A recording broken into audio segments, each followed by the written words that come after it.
नमस्कार, आदाब। आज हम आपसे खबरनामा जो हमारा चैनल है इसके ऊपर ऐसे खिलाड़ी से आपको रूबरू करा रहे हैं जिन्होंने कई डिग्रियां और कई बेल्ट जो है जीत चुके हैं। कराटे का खेल एक ऐसा खेल है जिसमें कई किस्में जो हैं लोग इस्तेमाल करते हैं। आज वर्ल्ड लेवल के ऊपर कराटे का खेल इतना ही पॉपुलर हो चुका है कि इसके अंदर खिलाड़ियों की मौत तक हो जाती है। इसी तरह का एक खिलाड़ी आज हमारे बीच के अंदर है जिसका नाम है शौके सईद, और ये मास्टर से भी बड़े कोच हैं। इसमें इनके पास कई डिग्रियां हैं और कई इनके शिष्य हैं, भले भोपाल हो, इंडिया हो या नेपाल हो या दूसरी जगहों पे भी ये काफ़ी पॉपुलर हैं। एक तरह से यूँ कह सकते हैं आप इनसे कि ये हमारे मध्य प्रदेश के और ख़ास तौर से इंडिया के तो दोस्त लिए हैं। तो शौके सईद साहब, आपका हमारे स्टूडियो में बहुत बहुत स्वागत है। और मैं सबसे पहले आपसे ये जानना चाहता हूँ कि आपके पास कितनी डिग्रियां हैं और क्या क्या किस किस तरह बेल्ट आपके उसके अंदर वो है। कराते में जो स्टाइलें हैं वो करीब 1900 स्टाइलें हैं, जिसमें रिकोनाइज के नाम पर 4-5 स्टाइलें मान्यता प्राप्त हैं जो वर्ल्ड कराते फेडरेशन से एफिलेटेड हैं जी, और जो मान्यता प्राप्त है जी, उसमें सोतोरयू, शोतोकान, गोजोरयू, बडोरयू। जी, तो उन्हीं 3 स्टाइलों में मैंने एक में 5 डिग्री किया है, एक में 6 डिग्री किया है जी, और दूसरी और अन्य स्टाइलों में मैंने 7 डिग्री तक किया है उसमें। जी, जी। तो डिग्रियां तो अब इतनी हो गई हैं कि गिनना भी उनको इसके मुश्किल कुछ है। तो उसका उल्लेख करिए। हर स्टाइल की अपनी एक अलग डिग्रियां हैं। जी, जैसे शतोरियो की अलग है, गुजोरियो की अलग है, बडेरियो की अलग इसके है। अंदर आप क्या क्या हैं? इसमें मैंने 6 डिग्री किया है, 5 डिग्री किया है। जी, और दूसरी जो स्टाइल हैं, जी, अन्य स्टाइल हैं, उनमें जी, किसी में 7 है, किसी में 8 है। ऐसी डिग्रियां तो इतनी हो गई हैं जिनका कोई हिसाब नहीं है। जी, और इसी बीच मैंने अपने एक इंडिया के लिए एक स्टाइल निकाली थी, वर्ल्ड लीशिलुंग काइकान कराते डो, हाँ, जो अभी उसके कागजात तैयार हो गए हैं और मैं वर्ल्ड कराटे फेडरेशन को जल्दी ही भेजने वाला हूँ उसके रिकॉग्नाइजेशन के लिए। जी, लेकिन फिर भी मैं करा रहा हूँ बच्चों को और देख रहा हूँ उसमें, तो उसमें काफ़ी सफलता मिल रही है। सुना है इसके अंदर महिलाओं को काफ़ी फायदा मिलेगा। बिल्कुल, कराटे योग और मैथमेटिक्स पे आधारित है जी, और इसमें सबसे मेन जो पॉइंट आता है, देखिए हर इंसान में लड़ने झगड़ने की क्षमता है, लेकिन क्या होता है उसमें कॉन्फिडेंस की कमी हो जाती है। जी, कहते हैं ना, किसी भी चीज़ के मैदान में अगर लड़ता है तो आदमी तलवार नहीं, हौसले की जरूरत पड़ती हाँ, है। सही बात है। और वो हौसला कहाँ से आता? बाजार में नहीं बिकता है जी, वो इन्हीं कलाओं से आता है। जी, जी, तो कराटे में जो आपके अंदर छुपा कॉन्फिडेंस है वो उजागर हो जाता है। आपको ये हो जाता है कि नहीं, मैं इससे लड़ सकता हूँ। अगर मेरे को कराटे आता है तो मैं इससे लड़ सकता हूँ, उसका मुकाबला कर सकता हूँ। तो आधी जीत तो कहाँ हो जाती है? कॉन्फिडेंस की, कॉन्फिडेंस में हो गई। और आधी आपकी शक्ति है ही। जी, और अगर दोनों मिल जाएंगे तो आप किसी से भी जीत सकते हैं। जी, और होता क्या है, जब महिलाओं को जो अत्याचार हो रहे हैं वो उसकी वजह मेन जो है वो सबसे उनका डर है। जी, अगर महिलाएं ये सोच लें, भाई देखो प्रकृति ने 2 बनाए हैं, स्त्री और पुरुष। जो स्त्री को मैं ये मानता हूँ कि थोड़ा पुरुष में ताकत ज्यादा है, लेकिन ऐसा नहीं है। जी, औरत में सहनशीलता और किसी भी जुर्म और सितम को सहने की बहुत ताकत होती है। पुरुष, आपने देखा होगा कि पुरुषों को ज्यादा अटैक आते हैं, महिलाओं को कम आते हैं। जी, जी, जी, महिलाओं को ठंड कम लगती है, कम लगती, पुरुषों को ज्यादा लगती है। तो ऐसा नहीं है, महिलाएं पुरुष के बिल्कुल बराबर हैं। लेकिन क्या है उनमें, हमारे और खासतौर से हमारे देश में क्या होता है कि उनमें बचपन से वो भर दी जाती है कि नहीं, तुम लड़की हो, बाहर मत जाओ, तुम ये मत करो, तुम वो मत करो, तुम ये मत करो। सही बात है। तो धीरे धीरे क्या होता है, उनका कॉन्फिडेंस लूज हो जाता है। जी, तो ऐसा नहीं है, देखो झांसी की रानी, पुतली बाई, जी, सही बात और है, देखो सही बात है। अभी हमारे देश को जरूरत पड़ी थी मेडलों की ओलंपिक में, किसने इज्जत बचाई थी भारत की? बताइए आप। महिलाओं ने बचाई थी। जी, जी, जी। अब ये जरा पुरुषों से उत्तम हुई नहीं हुई, तो ये नहीं, औरत अपने आप को कमजोर ना समझे, कुछ नहीं, बस उन्हें क्या है कि अपने आप को सुदृढ़ और कमजोर समझने की जरूरत है, ताकतवर बनाना है तो उनको मैदान में आना पड़ेगा। आज महिलाएं कंधे से कंधा मिला के चल रही हैं, देखो। तो मेरी लड़कियों से गुजारिश है कि वो भले ही एक सब्जेक्ट कम पढ़ें, एक सब्जेक्ट, लेकिन अपनी आत्मरक्षा और उसके लिए जरूर कराटे सीखें। वो थोड़ी पढ़ाई कम कर लें लेकिन कराटे जरूर सीखें। क्यों? कि उससे भाई उनकी रक्षा होगी। आज एक गली का गुंडा आता है, रास्ते में छेड़ के चला जाता है, लेकिन अगर हम में दम है और हम परफेक्ट हैं तो हम अपने परिवार की भी हिफाजत करेंगे, देश की भी करेंगे, और कल अगर जरूरत पड़ेगी वतन के लिए भी खड़े होंगे, प्रदेश के लिए, जिले के लिए खड़े होंगे, अपने शहर के लिए खड़े होंगे। तो ये महिलाओं को चाहिए बिल्कुल आगे आए और करें इसमें जितना। और हमारी संस्था तो ऐसी है, यूथ स्पोर्ट कराटे एसोसिएशन, जिसमें कई संस्थाएं जुड़ी हैं। जो बेचारे बच्चे यतीम है, गरीब हैं, जिनके पास फीस देने को पैसे नहीं है, हम फ्री कराते हैं उनको। जैसे अभी ब्रिज शुरू किया था उन्होंने, बहुत सी संस्थाएं जुड़ी, हम तो फ्री कैंप लगवाते हैं, जिसमें हमें खेल विभाग का बहुत बहुत धन्यवाद करूंगा। लेकिन ये पब्लिक इतनी कहाँ से आ जाती है आपके पास? अरे साहब, ये सब आप लोग का वो है नहीं, तो मतलब हमने तो ये देखा, उबलते हुए देखा, इस साइड से चले आते हैं, ये लेके कहाँ से आते हैं? ना वहाँ कोई ट्रक दिखता, ना बस दिखती, ना कुछ। आजकल की जैसे नेतागिरी है, उसके अंदर बसों में बिठाओ, ले जाओ। आपके तो नहीं आना, कहाँ से ये आते कहाँ से हैं? ये सब क्या है कि हमारे जो कोच हैं, जो हमसे जुड़े लोग हैं, जो संस्थाएं और भी जो गरीब बच्चे जुड़े हुए हैं, वो सबको हम लोग फ्री कोच करते हैं कि आइए आप सीखिए। और खासतौर से लड़कियों पे विशेष ध्यान देते हैं। झुग्गी झोपड़ियों में बिल्कुल झुग्गी झोपड़ी वालों से बिल्कुल, क्योंकि साहब मेन तो ये कहते हैं ना, गोधड़ी का लाल। तो सबसे ज्यादा हमें जो खिलाड़ी मिलते हैं, बड़े घर का एक बच्चा है, वो पैसे वाला, वो तो कहीं भी कुछ कर, लेकिन जो गरीब बच्चा है, अब उसके पास पता चला साहब यूनिफॉर्म नहीं है, तो दूसरे कोच कहते नहीं साहब आपके आप जाओ, हम कहते तू चड्डी पे आ जा, सिर्फ प्रैक्टिस कर और मेहनत कर, ड्रेस तुझे हम दे देंगे। ठीक है। तो आप लोगों की दुआओं से होता ये कि आप जैसे लोग सभी सहयोग करते हैं, और वो बच्चे राष्ट्रीय अंतर्राष्ट्रीय में, एशिया चैंपियनशिप हो या ओपन एशिया चैंपियनशिप हो, इंटरनेशनल हो, नेशनल हो, सब में मेडल लगाते हैं। और मैं खेल विभाग का धन्यवाद करता कि वो हमारा बहुत सहयोग करते हैं। खेल मंत्री इतनी रहती हैं उसमें। बिल्कुल बिल्कुल, ये तो जब से ये बिल्कुल डायरेक्टर, हाँ जोश चाको साहब वो तो हमारे, ये साहब देखिए, जोश चाको साहब की बात आई तो मैं एक बात होता, तो हम लोग तो संघ चला रहे हैं अपना, लेकिन उन्होंने अभी जो आया था लॉकडाउन काल, उसने बहुत हेल्प करी सब कोचों की। उन्होंने अपनी जेब से दिया कि नहीं तुम परेशान मत हो ना, आप ईद भी मनाओ, दिवाली भी मनाओ, वो सब करो। तो मैं उनको इस टीवी पे धन्यवाद अदा करूंगा। लेकिन इसका खिलाड़ियों पे कितना असर पड़ा? नहीं, खिलाड़ियों को आपने कितना संभाला इसमें? साहब क्या है, हम लोग की हैसियत के मुताबिक जो भी रहा हमने किया।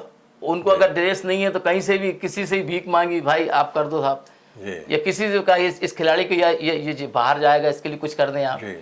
खिलाड़ी खुद गए, बात करी, तो सब सहयोग करते हैं, ऐसा नहीं है। तो वो, लेकिन फिर भी क्या है कि कुछ खिलाड़ी जो हैं पैसे की कमी की वजह से और उसकी वजह से रह जाते हैं। अब हम लोग उतना ही कर पाते जितनी हम लोग की हैसियतें हैं, लेकिन फिर भी कोशिश ये करते हैं कोई छूटे नहीं। जी चले जाते हैं किसी के पास भी हाथ फैलाने, भाई दे दो इसको, कर दो आप। तो इससे क्या है, तो उससे ये हुआ कि महिलाएं बहुत आगे आई। हमारी स्टूडेंटों में, हमारे कोचों में सबसे ज्यादा महिलाएं हैं और स्टूडेंटों में सबसे ज्यादा महिलाएं हैं। कुछ एक आध दो के नाम बताइए। जैसे वंदना है, वंदना सूर्यवंशी, वो अंतर्राष्ट्रीय खिलाड़ी है। रेखा है, रेखा प्रजापति, वो भी अंतर्राष्ट्रीय खिलाड़ी है। प्रीति है, ये भी अंतर्राष्ट्रीय खिलाड़ी है। और रोशन खान है। तो ये सब नौकरी हम लोग सीखने के बाद ये कोच बनी है और नौकरियां कर रही हैं, अपना परिवार भी पाल रही हैं, खुद भी कर रही हैं और दूसरों को सिखा भी रही हैं। तो बहुत ऐसे अनगिनत समझ लीजिए आप, ये समझ लिए कि जिले से प्रदेश, प्रदेश से इंडिया और इंडिया से बाहर के मुल्क, जैसे भूटान है, नेपाल है, मलेशिया है, या हम लोग की ब्रांचें हैं यहाँ पर। हम लोगों से बोलो, हम लोग उनसे सीखते हैं, वो हमसे सीखते हैं। हमारे खिलाड़ी वहाँ जाते हैं, उनके खिलाड़ी यहाँ आते हैं, और ये इस तरह सिलसिला चलता ही रह रहा है। और हम लोग तो क्या, पापा ने हमें भेज दिया था नेपाल, बहुत छोटी उम्र में, 6 साल की उम्र में भेज दिया था। तो वहाँ जब भी वहाँ सीख के आए, वहाँ सीखा, फिर आए वहाँ TS राय हैं जो उसके नेपाल कराटे फेडरेशन के डायरेक्टर है। उस टाइम वो डायरेक्टर थे, तो उनकी भी ज़्यादा एज नहीं थी उस टाइम, हम छोटे थे उस टाइम। तो वो अभी रिटायर हुए, अब अमेरिका में कराटे सिखा रहे हैं, वहाँ की फौज को सिखा रहे हैं। मतलब इतने बड़े हैं, जैसे अपने तेंदुलकर जी को भगवान कहा जाता है क्रिकेट का, वहाँ कराटे का भगवान कहा जाता है। और उन्होंने बहुत सहयोग किया हमारा। अगर पापा पैसे नहीं भेजते थे, अपने जेब से लगा देते, बाद में ले लेते थे। उन्होंने बेल्ट भी करवाए, हमारे परीक्षाएं भी दिलवाई, और वो खुद ही ऑलरेडी बहुत बड़े मास्टर थे। नेपाल में उनसे बड़ा कोई मास्टर नहीं है। तो नेपाल छोटा देश जरूर, लेकिन वहाँ कराटे काफी अच्छा है। लेकिन उससे क्या हुआ, फिर हम लोग सीख के आते रहे, फिर आ गए तो इंडिया में फिर मास्टर आना शुरू हो गए। लेकिन क्या नेपाल में वीजा नहीं लगता था, तो वहाँ पे आसानी से ग्रैंड मास्टर लोग आ जाते थे। तो हमें बड़े से बड़े मास्टर का सहयोग मिलता रहा। सोतोकान के, गुजोरियू के, बड़े से बड़े ग्रैंड मास्टर से हमारी वहाँ मुलाकातें होती रही, और वो हमें मिलाते रहे। जो कुछ सीखा हमने उन लोगों से सीखा। फिर इंडिया में भी धीरे धीरे प्रचार बढ़ा। जैसे ये एक चीज़ मैं आपके नॉलेज के लिए बता दूं कि जो कराटे जो है, उसको सिर्फ नाम जापान ने दिया है, लेकिन वो जो कला है वो इंडियन की। क्योंकि यहाँ के जो बौद्ध भिक्षुक थे, जब धर्म प्रचार के लिए दूसरे देश जाते थे, तो उन्हें हथियार रखने की ममानियत थी कि आप हथियार नहीं रखेंगे। तो उन्होंने अपनी हिफाजत कैसी जाए, तो उन्होंने जानवरों को लड़ते देखा। जैसे सांप सारस से कैसे लड़ता है, बंदर कैसा सांप से लड़ता है, या दूसरी ऐसी चीजें जो होती ना, जैसे विंचुंग कुंफू है, वो सांप और सारस की लड़ाई पे आधारित है। तो उन्होंने देखा यार सांप कैसा लड़ रहा है सारस से, और सारस कैसा लड़ता है, उन्होंने वही स्टाइल अपनाई। तो शेर कैसा लड़ रहा है, कैसा लड़ता है, कैसा वार करता है, उससे कैसा बचा जाए। तो इन स्टाइलों को उसी स्टाइल में उन्होंने ढाल के एक नई चीज निकाल दी, जैसे अब मार्शल आर्ट कह सकते हैं। कराटे मार्शल आर्ट की एक ब्रांच है। अब क्या होता है, नॉलेज के तौर पे लोग कहते हैं मार्शल आर्ट, तो मार्शल आर्ट है वो मार्शल आर्ट गुच्छा है। जैसे कराते, कुंफू, जूडो, बॉक्सिंग, यानी जो भी खेल लड़ाई झगड़े से युक्त है वो मार्शल आर्ट में आता है। उसकी एक शाखा है कराते। अब ये आपके नॉलेज के लिए बहुत जरूरी था, इसलिए मैंने बता दिया। कराटे जो है, अगर उसमें उंगली भी हिलती है तो वो कराटे योग और मैथमेटिक्स पे आधारित है। अगर वो उंगली हिल रही, मैं अनखेलों की बात नहीं करता, बाकी कराटे में सबसे मेन चीज जो है वो उसकी एक एक चीज इतनी बारीक है कि उंगली भी अगर हिलती है तो उसमें मतलब योग और मैथमेटिक्स होगा, बिना उसके नहीं हिलेगी। क्या है, और तो इससे शरीर इतना वज्र जैसा मजबूत हो जाता है, और इससे आयु भी बढ़ती है। आप कराटे वाले की आयु का पता नहीं लगा सकते कि ये कितने वर्ष का है ये, और ये क्या है। इसलिए कराटे बहुत अहम है। फिर ये पहुंचा कहाँ, जापान। तो वहाँ पे जो ग्रैंड मास्टर फुनाकाशी गिशिंग जो थे, उन्होंने इस पे सर्च किया कि यार अगर इस खेलों को, इस कराटे को, ये तो मार्शल आर्ट डेंजर है, इसमें एक में आदमी की जान चली जाती है, तो किया क्या जाए। तो उन्होंने उस पर सर्च किया और मास्टरों से बात की सबसे, और उन्होंने नए नियम डाल के उसे खेल में परिवर्तित कर दिया। तो स्टेट कराटे दो तरह का, एक स्टेट होता है, एक स्ट्रीट होता है। रोड पे कोई प्रतिबंध नहीं, हम कुछ भी मार सकते, कुछ भी करते, लेकिन स्टेट पे जब पहुंचेंगे एरिना में, तो वहाँ हम वर्ल्ड कराटे फेडरेशन के रूल से बनेंगे कि आपको वहाँ क्या करना है, क्या नहीं करना, ये रहता है। शेख साहब, इसका मतलब ये हुआ कि ये एसोसिएशन है जिसके अंदर सारस का भी फोटो आता है, किसी के अंदर शेर का फोटो, कहीं इसी का मकसद ये तो नहीं है कि इनके तरफ के ऊपर जो लड़ाई है। बिल्कुल। जैसे विंचुंग कुंफू है, वो सारस और सांप की लड़ाई पे आधारित है। और उसकी ग्रैंड मास्टर है मैडम बिंचांग, जो चीन की थी। उनके जो शागिर्द थे वो थे यिप मैन, वो थे, और उनके जो शागिर्द थे वो थे ब्रूस ली, जिसे दुनिया आज भी याद करती है। लेकिन ये हमारी विडम्बना है, हमारी बदकिस्मती समझिए, आप जो भी समझिए। तो मेरा एक सौभाग्य रहा कि उनका एक शागिर्द थे, दंतन इंसान सा, ऐसी कुछ नाम था उनका। उन्होंने इंडिया में कैंप लगाया था 60 दिन का। तो हम उसमें करीब उस टाइम पे 40 या 42 बच्चे थे उसमें। तो इतनी हार्ड और कड़क एक्सरसाइज, वो उनके स्पारिंग पार्टनर थे, मतलब उनसे फाइट करते थे वो। एक दिन हमने उनसे पूछा कि साहब ये लोग कहते हैं ब्रूस ली को जहर दिया गया है, या ऐसा कर दिया है, या वैसा कर दिया, कि नहीं। तो उन्होंने इंग्लिश, हमें उस टाइम इंग्लिश इतनी अच्छी थी नहीं, फिर भी जितना हमने उस टाइम समझा था उनसे, तो वो ये कह रहे थे कि ब्रूस ली की मौत जो हुई थी वो उनके मुझसे स्पारिंग कर रहे थे वो। तो जब मैंने उनको किक मारा तो वो जाके कॉलम से टकरा गए। तो उनका ये भाग था, वो जाके कॉलम से लगा, और जी। वो क्या बहुत ज़्यादा चुस्ती फुर्ती के लिए ड्रग्स लेते थे, ऐसा वो बता रहे थे। अब भगवान खुदा जाने सच्चाई क्या जो भी हो, तो वो अंदर ही अंदर ब्लीडिंग रहे होती रही और वो जाके सो गए। ये जी किताबों में है, ऐसा नहीं मैं अपनी तरफ से कुछ बोल रहा हूँ, ये जी। उसमें भी लिखा है। जी और उसी में उसका उनकी डेथ हो गई। लेकिन वो इतने बड़े योग के मास्टर थे, इतनी बड़ी हस्ती थे वो ब्रूस ली, कि उन्हें मृत घोषित करने में दुनिया भर के डॉक्टरों को 10 घंटे लग गए जी कि ये मृत हैं कि जीवित हैं, क्योंकि वो सांस रोक लेते थे। जी। तो मिनट 2 मिनट तो उनको बता नहीं सकते थे आप कि इन्होंने क्या किया। जी तो इतने यानी तो आप समझे कि कराटे कितना बड़ा योग का वो होगा। जी इसलिए तो वहाँ पे जो भी यानी मिनट 2 मिनट की सांस तो आप रोक सकते हैं आराम से। यानी उसका कराटे में इतनी वो होती है। जैसे एक पेट में पंच मारते हैं तो हम लोग क्या करते हैं, जैसे किसी खिलाड़ी ने पंच मारा तो सांस भर लेते हैं ताकि पंच की जो मार है वो नहीं लगे। जी जी ये कमाल है। आप देखें छोटी सी चीज देखें, आपने टायर देखे होंगे गाड़ियों के, ट्रकों के, जी। उसमें कितना बड़ा छोटा टायर रहता है लेकिन कितनी बड़ी वजन उठा सही लेता बात है, है। सही बस है। तो इसलिए शरीर में जब तो योग द्वारा शरीर में मतलब सांस रोक के हवा भर ली जाती, जिससे जी। क्या होता है शरीर मजबूत भी होता और चोट नहीं लगती। आपके लिए एम पी तिवारी साहब और डॉक्टर सुरेश नारायण शर्मा जी कहते थे कि ये आदमी एक ऐसी चीज़ है कि जिसके वो आपके ऊपर एक कैफ साहब का उन्होंने शेर भी जड़ा था कि कौन आया है यहाँ, कोई तो आया होगा, मेरा दरवाज़ा हवाओं ने हिलाया होगा, जिसमें आप बुरी तरह हंस पड़े थे रेलवे ग्राउंड के ऊपर कि एकदम कि ये सुबह से भी आगा पीछा नहीं छोड़ रहा इसमें। कुल मिलाने के बाद ये है कि आप में ये लगन शुरू से जिस तरह की थी, एक दीवानगी जो थी, तो उसका फ़ायदा हमारे मध्य प्रदेश को जिस तरह होना चाहिए था वो क्यों नहीं हो सका? क्या है, कराटे में एक कमी है, वो ये है कि जितनी संस्थाएं हैं कराटे की, जी तो क्या होता है जैसे हर वो आदमी बोलता मेरा माल अच्छा है, मेरा माल अच्छा है। सही बात है, बिल्कुल सही है, सही कि है। मैं तो वो ये होता था कि नहीं साहब मैं इनसे बेहतर कराटे सिखाता हूँ, मैं इनसे बेहतर कराटे सिखाता हूँ, मैं इनसे बेहतर कराटे। तो उसमें क्या होता है कि जबकि एक डॉक्टर ही कहीं बुराई नहीं करता। नहीं करता, बिल्कुल। आप जाएंगे अगर आप बोलेंगे तो वो आपको डांट देगा जी कि नहीं साहब आपने गलत दवा खाई होगी, डॉक्टर साहब गलत दवा दे ही नहीं सकते। लेकिन कराटे में ऐसा नहीं है। एक परेशानी बहुत बड़ी ये है कि आप जाइए किसी भी कराटे वाले से तो फौरन दूसरे की बुराई करने लगे। हाँ, सही बात है, बिल्कुल। तो सही। इससे क्या हुआ कि कराटे की जो बच्चों को जो फायदा मिलना चाहिए था जी वो नहीं मिल पाया। अब वो क्या है, पेरेंट्स कंफ्यूज हो जाते हैं। जी जैसे मेरे पास कोई आता है, मैं किसी की बुराई कर दूं, नहीं साहब वो उनको ठीक नहीं आता कराटे, आप यहाँ ऐसा नहीं है, मुझे अच्छा आता है। जी उससे क्या होता है कि पेरेंट्स कंफ्यूज हो जाता है जी।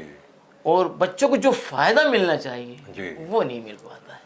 दोस्तों, खबरनामा न्यूज़ में हम इसी तरह के कार्यक्रम पेश करते रहते हैं और इसी के साथ साथ हम वो चीज़ आपको बताना चाहते हैं कि जो लोग आज खो गए हैं, हम उनको आपके सामने पेश करते हैं। तो मैं आपसे ये अपील करता हूँ कि आप अपने आप को, हम किस तरह के वो कार्यक्रम पेश कर रहे हैं, आपको उससे कितना वो हो रहा है, तो आप कम से कम 2 लाइन का तो उसमें हमको वो कर सकते हैं और हमारे उसमें आप हौसला अफजाई भी इसमें कही जा सकती है। तो मैं शौकत सईद साहब आपसे आगे जो सवाल करने जा रहा हूँ तो वो बड़ा अहम सवाल है। सुना है कि कई बीमारियाँ आपके जो इसमें खेल जो है, अगर उसके अंदर आके करते हैं तो डॉक्टर कुछ एडवाइस भी इसमें करते हैं आपके जो कराटे का वो है, तो वो इलाज कैसे होता है, कैसे किया जाता है? बिल्कुल सही फरमाया आपने। देखिए क्या है, मेरा क्या, दुनिया के हर जो भी मार्शल आर्ट से जुड़ा है, योग से जुड़ा, जिससे जुड़ा, तो उसका सिर्फ एक ही कहना होता है, जी आप 1 घंटा दीजिए और जी। 23 घंटे क्या रहिए, स्वस्थ रहिए। जी अगर आज आप 1 घंटा देंगे तो कल डॉक्टर को 4 घंटे नहीं देने पड़ेंगे आपको। जी जी। अगर आप सुबह उठते हैं और एक्सरसाइज करते हैं, आधा घंटा भी अगर करते हैं, मैं ये नहीं कहने कि सिर्फ कराटे की एक्सरसाइज करें, जी। कोई भी एक्सरसाइज करें आप, जी तो आप स्वस्थ रहेंगे। क्योंकि सुबह जो होता है प्रदूषण बहुत कम होता, 80% ऑक्सीजन बढ़ जाती है। जी और वो जो 1 घंटे आधा घंटे आप एक्सरसाइज करते हैं, बाहर रहते हैं, जी तो आप जाइए किसी डॉक्टर के पास, वो भी जी। आपको ये चीज सलाह देगा जी। कि आप सुबह उठिए और लेंगे। जैसे अब आजकल हृदय रोग आम बात हो गया है। शुगर एक 20 साल 22 साल के बच्चे को भी हो रही है, ब्लड प्रेशर 15-20 साल के बच्चे को हो रहा है। तो ये क्यों हो रहा है? इसलिए कि अगर आप उठ के ये आधा घंटा एक्सरसाइज करते हैं, सुबह घूमते हैं और रात को मत जाइए। देखिए रात खुदा ने सोने के लिए बनाई है। अगर आप, मैं ये नहीं कह रहा, अगर काम करते हैं तो करिए आप, लेकिन आराम, तो आपको 6 घंटे सोना अनिवार्य है। दूसरा ये कि आपको एक्सरसाइज करना अनिवार्य है, बिल्कुल करिए आधा घंटा। अब आप जो खाना खाए, आप खाना खाए टीवी के सामने, आज बच्चे क्या करते हैं, खाना खाए और बस मोबाइल लेके या लैपटॉप के सामने बैठ गए या टीवी के सामने बैठ गए। तो मैं ये नहीं कह रही कि मोबाइल गलत है या टीवी, ये बहुत काम की चीज़ है। आज कोई भी हादसा होता है 11 मिनट में पूरी दुनिया को खबर लग जाती है कि साहब कहाँ क्या हुआ। तो कितनी बड़ी चीज़ है, जो हमें बरसों में खबर लगती थी, वो 11 मिनट में हम दुनिया की इस कोने से उस कोने की खबर सुन रहे हैं। तो उसका उपयोग सही करिए ना। आप सुबह उठिए, एक्सरसाइज करिए, किसी भी खेल की करिए, कुछ भी करिए, और आधा घंटा कम से कम एक्सरसाइज को दीजिए। आपकी ज़िंदगी इंशाल्लाह बहुत अच्छी गुजरेगी और ये बीमारियों से आपको निजात मिलेगी। ब्लड प्रेशर, शुगर, ये और होता क्या, जैसे अब हो गया है आपको, वो आजकल एड़ी वो पंजों के अंदर वो चल रहा है, क्या कैसे क्या बीमारी है, इसका भी कोई इलाज है साहब? है, बिल्कुल है उसका। उसकी एक्सरसाइजें बताते हैं, बिल्कुल योग में और मैथमेटिक्स में बताते हैं कि आपको कैसे पंजे से एक्सरसाइज करना है, कैसे आपको कौन से जूते पहनना है, कैसे क्या करना है आपको, और उसमें क्या चीज़ नुकसानदायक होती है, ये नहीं खाना है आपको। बरोबर है, सब उसका। ये मैं कह रहा हूँ, आपकी दुनिया में ऐसी कोई बीमारी नहीं है जिसका इलाज योग और मैथमेटिक्स में नहीं है, कराटे उसमें नहीं है। अगर आप करते हैं आपको इंशाल्लाह बहुत है। भाई देखिए, आज सब शुगर हो गया है, तो अगर आप एक्सरसाइज करते हैं, अपने को कहीं 2-3 किलोमीटर चलाते हैं, एक्सरसाइज करते हैं, तो वो अगर खत्म तो नहीं होता शुगर, लेकिन कंट्रोल में रहेगा। जो दवाएं आप खा रहे हैं वो आप पे असर करेंगी और आपका शुगर बढ़ेगा नहीं, ब्लड प्रेशर भी नहीं बढ़ेगा और खुश भी रहेंगे आप। इसलिए सुबह उठिए, एक्सरसाइज करिए और काम पे चलिए। यही है, 1 घंटा दीजिए, 23 घंटे खुश रहिए। तो दोस्तों, आप अपने व्यूज़ दीजिए इसके अंदर कि एक अपनी ज़िंदगी को हम किस तरह संभाल सकते हैं, और उसी के साथ साथ कुछ चीज़ें ऐसी भी हैं जिसके अंदर हमें अगर चीज़ों से फ़ायदा होता है तो उन चीज़ों से नुकसान भी होता है। तो मैं आपसे आखिरी सवाल ये करना चाहूँगा कि इससे नुकसान क्या क्या हो सकता है? देखिए, कहते हैं ना, बिन गुरु ज्ञान नहीं जी। अगर आप इसी को आपने टीवी पे देखा और किक मार दी तो आपकी नस चढ़ जाएगी, आप कुछ का भी लग सकता है। तो आप जो भी करें, ये बच्चों का खेल नहीं है, छोटी चीज नहीं है, लेकिन गुरु के बगैर ये ना करें आप लोग। क्योंकि आपने देखो अक्सर कोई भी स्टैंड करने के बाद कोई बोल देता कि साहब आप बिना उसके नहीं करें। हाँ, तो कराते इसीलिए इसकी बहुत बड़ी बड़ी संस्थाएं हैं और बड़े बड़े मास्टर हैं इसके, बड़े बड़े कोच हैं इसके, तो आप उनसे ही इसका प्रशिक्षण लें। ये नहीं कि अपन फिल्में देखी और गए, उन्होंने ब्रूस ली ने ये किक मारी और आपने वो किक मारी, तो आपका नुकसान पक्का है। जब तक पहले सीखिए फिर उसका इस्तेमाल करिए। लेकिन ये मेरा दावा कि जैसे आज कोरोना जगत चल रहा है, अगर आप कराटे की एक्सरसाइज आधा या पौन घंटा करते हैं तो इंशाल्लाह कोरोना आपको हो ही नहीं सकता। इसमें अगर आप गलती नहीं करेंगे तो। अब खाने को देखिए, आज हालात सब जानते हैं, आज गरीबी के मारे लोग हैं, लेकिन अगर आपको अच्छा लगता है तो आप जो घर में बनता है बासी नहीं खाएं, ताजा खाएं, दाल चावल सब्जी जो मिलता है, जो खुदा ने दिया खाइए। और अगर आपको है तो रोज थोड़े से चने भिगा दीजिए, सस्ते तरीके बता रहा हूँ आपको। चने भिगा दीजिए, 2 केले रोज लीजिए, शुगर हो तो मत लीजिए, जो थोड़ा सा ध्यान रखें। अब किसी को सर्दी हो जाती है, लेकिन केले खा के पानी मत पीजिए आप। तो केला एक ऐसी चीज है जो 30 सेकंड में आपको एनर्जी दे देगा। ठीक है, खाने के 30 सेकंड में, यानी दुनिया की कोई ऐसी दवा या कोई चीज नहीं है जो 30 सेकंड में आपको दे, लेकिन केला एक ऐसी चीज है। तो आप एक्सरसाइज से पहले खा सकते हैं, एक्सरसाइज करने के बाद खा सकते हैं, लेकिन पानी ना पिए उस तरह। और गन्ना, और उसमें अगर आपको खुदा ने दिया है तो गन्ने का जूस सबसे अच्छी, गर्मी के सीजन सबसे अच्छी चीज़ है, सस्ती भी है और बहुत फायदेमंद। उसमें 101 गुण हैं अगर आप उसको लेते हैं। लेकिन अब उसको भी लेने का तरीका, आपने ले जाकर फ्रिज में रख दिया और वो ठंडा हो गया, फिर ताज़ा गन्ने का रस लें आप। और आजकल क्या है कि वो गंदगी बहुत लगी होती गन्ने, तो आप पहले उसे छिलवा लें, ये पानी से धुलवा लें उसका छिलका, नहीं तो आपको जो है ना बजाय फायदे के नुकसान हो जाएगा। अगर आप बिना छिला हुआ गन्ना या बिना साफ किया हुआ गन्ना अगर आप पीते हैं तो आप बीमारियों को आमंत्रित कर रहे हैं। इसलिए उसको अच्छी सफाई से सफाई करवा लें आप और खूब पीजिए, बहुत अच्छी चीज़ है।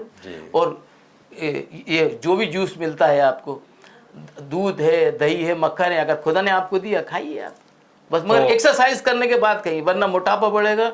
और दुनिया की सबसे बड़ी बीमारी मोटापा है। अगर जैसे आपका वेट है तो 1 फीट पे करीब आपको कितना 12 इंच पे कितना ना 12 किलो, नहीं 1 इंच पे 1 किलो वजन होना चाहिए आप। अगर जैसे आप 5.5 फीट के तो 12, 25, 60, 65 किलो से ज़्यादा नहीं होना चाहिए। अब आप मतलब 5.5 फीट आपकी हाइट है, 80 किलो वेट है, तो बीमारियां तो आपको छुएंगी भाई। इसलिए वेट को कंट्रोल रखिए, एक्सरसाइज करिए और खुश रहने की कोशिश करिए। गम दुनिया में आते जाते रहते हैं, और लेकिन अगर आप खुश रहते हैं तो 100 बीमारियों का एक इलाज है खुश रहना। तो आप युवा पीढ़ी को क्या संदेश देंगे?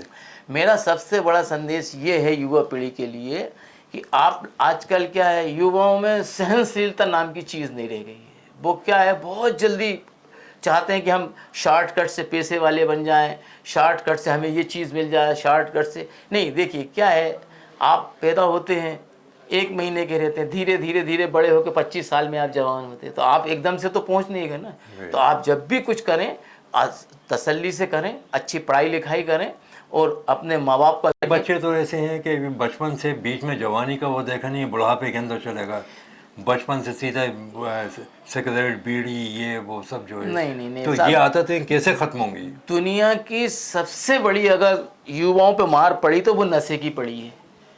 क्या है, बीड़ी सिगरेट गुटखा काका काकी ये बिल्कुल मत इस्तेमाल करिए, ये दुनिया का सबसे बड़ा जहर है भाई। इसको आप इस्तेमाल मत करिए। आप अरे प्रकृति ने आपके शरीर में इतने नशे दिए हैं, 1 गिलास ठंडा पानी पियोगे आप हवा में उड़ोगे यार, ऐसा थोड़ी ना। आप करके तो देखो। लेकिन अगर आप ये नशा करते हैं हाँ, अगर आप नशा करते हैं तो जो नेचुरल जो होती है ना वो नष्ट होना शुरू हो जाती है। फिर आपको नशा करना ही पड़ेगा। इसलिए अगर आप नहीं करते हैं बचपन से, बहुत अच्छी बात है। अपने जीवन को अगर बचाना है और भविष्य को बचाना तो नशे से आप दूर है। तंबाकू कितना खतरनाक है, बीड़ी सिगरेट ये सब चीजें जिंदगी को मतलब ये कि मौत की तरफ ले जाने वाली हैं। आप सोचें कि साहब कहते हैं ना कि सीधा बचपन से बुढ़ापे में कदम रखा। अगर आपकी ये हरकतें रहेंगी तो आप तरक्की नहीं कर सकते। मेरी आपसे ये गुजारिश है कि आप अपना ख्याल रखें, अपने माँ बाप का ख्याल रखें, बच्चों से प्यार करें, बड़ों का अदब करें और ज़िंदगी को अच्छे से गुजारें। बिल्कुल परेशान नहीं हो आप। खुदा अगर आपने ईमानदारी से चलेंगे, ईमानदारी से हर काम करेंगे तो दुनिया भी मदद करेगी, खुदा भी आपकी मदद करेगा। खबरनामे में ये हमारे आज के मेहमान थे शेख सईद साहब। तो दोस्तों आप अपने व्यूज़ जो है हमको बराबर दीजिए, क्या क्या आपने इनसे हासिल किया, क्या क्या पाया, और इसकी जो गलतियां हैं उनके ऊपर आप ख़ास तौर पे ध्यान दीजिए कि नशा एक बहुत बुरी आदत है। इसको जो है हमको किसी भी कीमत के ऊपर नहीं अपनाना चाहिए। आज से ही जब से आप ये कार्यक्रम देखें, खबरनामे का ये कार्यक्रम देखें, आप इसको छोड़ दीजिए बिल्कुल। तो शौकत साहब आप हमारे स्टूडियो में आए, आपका बहुत बहुत धन्यवाद। बहुत शुक्रिया आपका कि आप जैसी हस्ती हमारे यहाँ आई सर। नहीं बहुत दिन हम आपको ढूंढा है इसमें ये। तो नमस्कार, जय हिंद।